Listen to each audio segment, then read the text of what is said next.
Morning, folks. This morning, my unbiased while drinking coffee review of Battlefield 2042. Coffee on a Monday morning.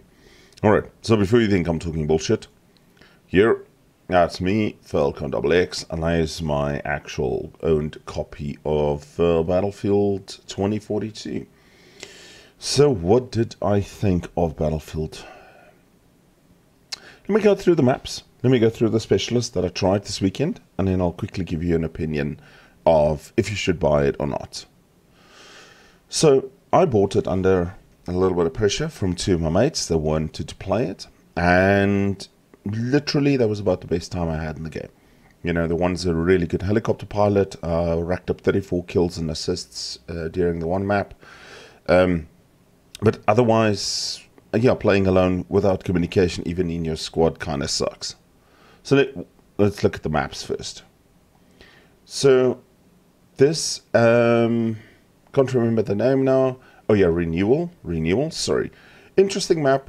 The combat around the buildings turns out to be pretty good. That was a fun part. Combat around the actual separation wall, that's pretty decent. The points up here by the mountains, etc., that turned out to be a big sniper fest. Yeah, so not much you can do about that, but it wasn't a bad map. You know, it was one of the more pleasant maps to play. Hourglass had a lot of fun. The points inside this stadium that is obviously being taken over by Sand Dune was decent, but it wasn't my favorite map. I didn't enjoy it too much. Discarded, I played a lot of Discarded on the weekend. This map seems to have been in rotation more than some of the other maps, and I really didn't like it because eventually what happens is everybody spawns with a sniper rifle, finds themselves a high spot on one of these old shipwrecks, etc., and then just starts sniping at each other. So, yeah, definitely not my favorite map. Manifest again has problems up on the hill. Playing here on the hill was actually pretty decent. It had some really good fights there. In some of the container areas, yeah, and on the ships, once you get to know the loadout of the ships, it's actually pretty decent. That was fun. I'd rate this as one of the better maps that I played. Kaleidoscope was relatively fun, but if you're caught in the open by any of the aerial vehicles, you're completely and utterly toast. This map needs work. This map definitely needs work. You've got Orbital, which is the map that we also played during the beta. One of the more decent maps. Played it a few times. Yeah, it's not a bad map.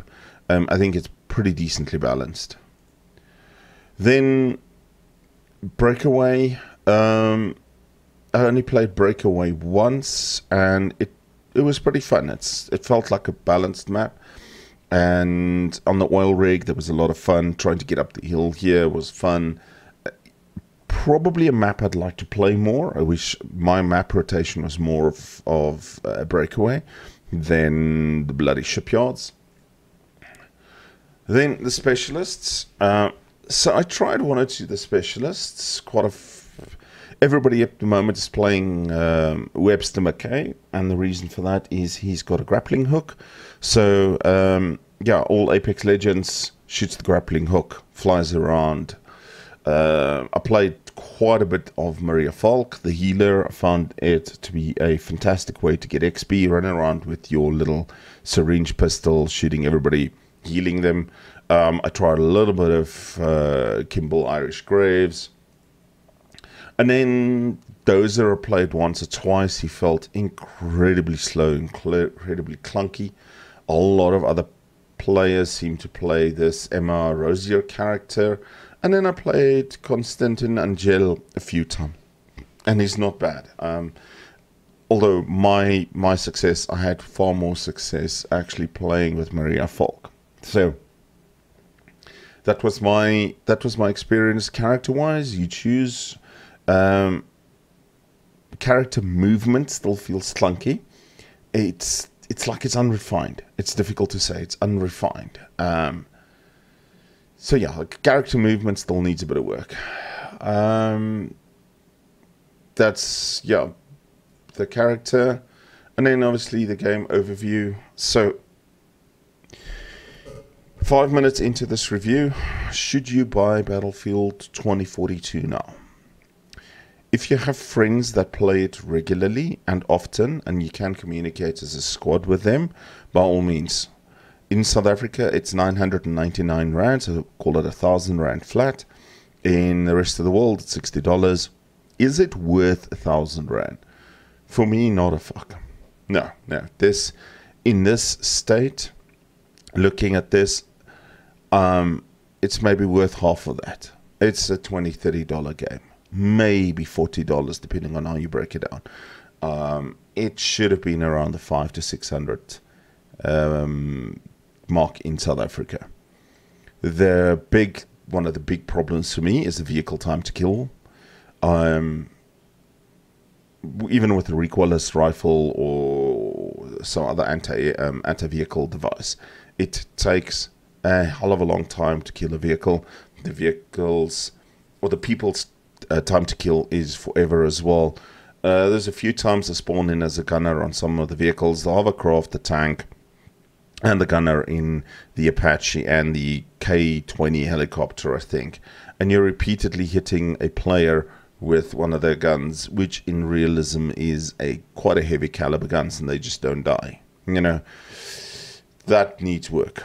That needs work. The meta has already started appearing.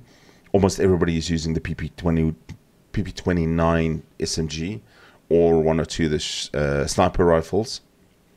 There's very little variety, and when you unlock the PP29, that's what you're going to be running. The game needs work. The game needs work. The crossplay seemed to have worked fine. I didn't have any lag issues on the weekend. The netcode seems to be working relatively decent. But is it worth 1,000 South African Rand? And I will tell you no. I only bought it because I have two friends that play it.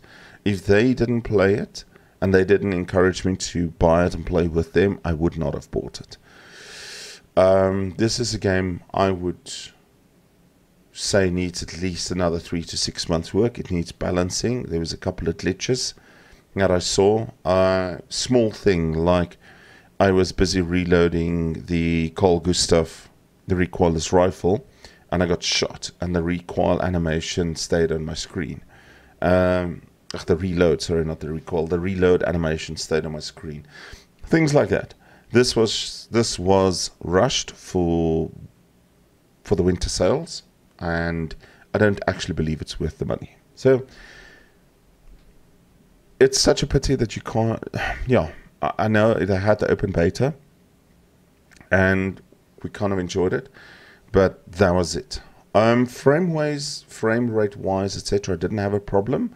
I'm still running a Ryzen 2700X, 32 gigs of RAM at 3200 megahertz, and a 3060 Ti running at 1080p Ultra, and I had no problems. The 3060 managed fine, so that's not a problem with it.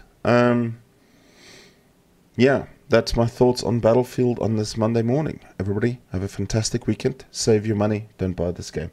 Take care. Cheers.